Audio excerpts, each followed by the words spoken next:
Protein. तो urine protein में हम लोग उसका एम्स क्या है, एम मतलब क्या है, लक्ष्य कि ये टेस्ट कर क्यों रहे हैं। तो यूरिन प्रोटीन का क्या लक्ष्य है, एम्स क्या है,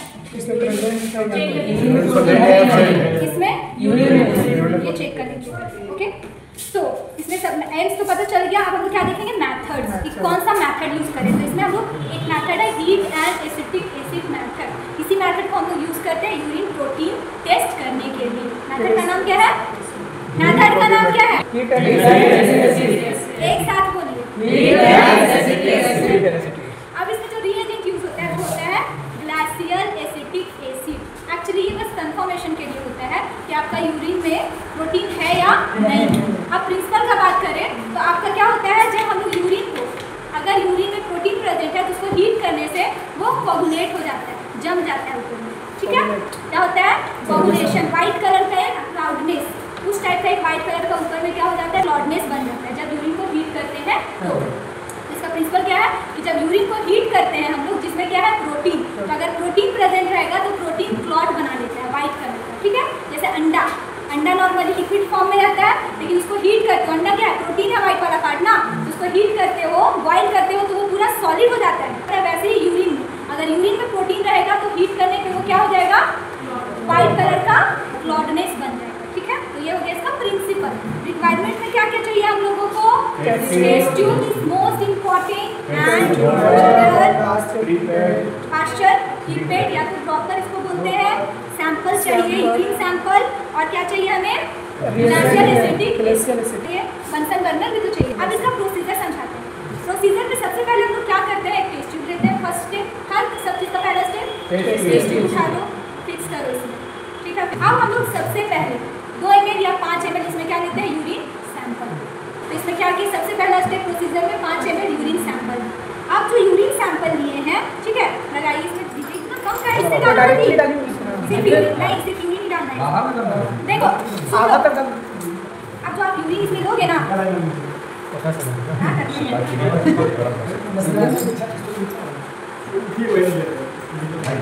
सबसे पहले क्या किया, 5 ml यूरिन पहला स्टेप में एक टेस्ट ट्यूब ली, उसमें 5 ml यूरिन ली, उसको होल्डर के साथ फिक्स कर दिया। ठीक है, अब बंसन बर्नर में हम लोग को ये ऊपर वाला जो पार्ट है ना, इसको नीचे से हीट नहीं करना है जैसे शुगर में कर रहे थे, यहाँ से नहीं करना है, यहाँ से करना है ऐसे, हाँ, यहाँ ऊपर वाला पार्ट में हीट करना है। किसको करना है, ऊपर वाला, क्योंकि ऊपर ही व्हाइट कलर का क्लॉट बनता है। ठीक है, उसी से पता चलता है नीचे और ऊपर में डिफरेंस क्या है। जब यहाँ पे क्लॉटनेस बन जाता है तो हम लोग इसमें यहाँ से हीट नहीं करेंगे, किधर से हीट करेंगे, ऊपर वाला, अपर पार्ट को हीट करना है। कौन से पार्ट को, upper part of urine, not the lower part. And lower part work as a control. Lower part कैसे काम करता है, कंट्रोल करता है, मतलब डिफरेंस बताता है कि ऊपर में और नीचे में क्या डिफरेंस हुआ है। अगर प्रोटीन प्रेजेंट है तो ऊपर वाला पार्ट में कैसा बन जाएगा, क्लॉडनेस बन जाएगा व्हाइट कलर का। क्या बन जाएगा, क्लॉडनेस। इसमें हम किसको हीट करते हैं, अपर पार्ट को हीट करते हैं। ठीक है, ऐसा करके, ओके, देखो ऐसे हीट करना है। इसका क्लॉडनेस बन रहा है, नहीं बन रहा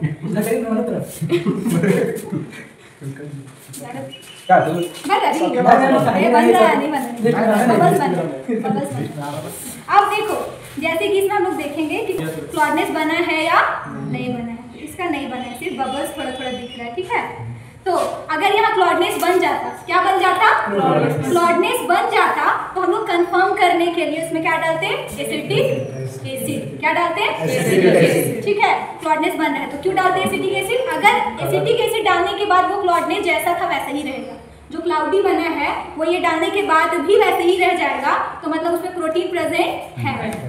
अगर ये डालने के बाद क्लॉडनेस क्या हुआ, डिसअपियर हो गया, गायब हो गया। हीट करने के बाद जो क्लॉडनेस बना था वो ये डालने के बाद क्या हुआ, गायब हो गया, तो मतलब उसमें प्रोटीन प्रेजेंट नहीं था। वो कोगुलेशन किसकी वजह से बना था, क्लॉडनेस किसकी वजह से बना था, फॉस्फेट की वजह से। एक और होता है यूरिन में फॉस्फेट, तो फॉस्फेट की वजह से बनता है, जो थोड़ा सा अमाउंट में यूरिन में रहता है। ठीक है, फॉस्फेट, तो उसके बाद वो भी आपका क्लॉट बना सकता है, कोगुलेशन बना सकता है। ठीक है, तो ये हम लोग क्यों डालते हैं, सिर्फ कंफर्मेशन के लिए, इसमें रियल में प्रोटीन प्रेजेंट है या नहीं है। ठीक है, तो ये आपका कंफर्मेशन के लिए हम लोग डालते हैं। इसका तो क्लॉडनेस बना ही नहीं, तो कंफर्म क्या करेंगे, कुछ करें कंफर्म।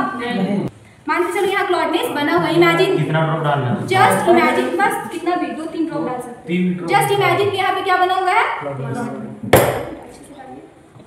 बस अब ये डालने के बाद क्लॉडनेस क्या हो जाता, गायब हो जाता। तो मतलब वो क्लॉडनेस हीट करने के बाद क्यों बना था, फॉस्फेट की वजह से। किसकी वजह से बना था, फॉस्फेट। अगर वो क्लॉडनेस जैसा बना वैसे ही रह जाएगा ये डालने के बाद, एसिटिक एसिड डालने के बाद, तो मतलब कौन सा क्या क्लॉडनेस बनाया था आपका, प्रोटीन बनाया था। ये डालने के बाद भी रह रहा है वो, तो मतलब प्रोटीन है। ये डालने के बाद गायब हो जा रहा है क्लॉडनेस, तो मतलब क्या था, फॉस्फेट।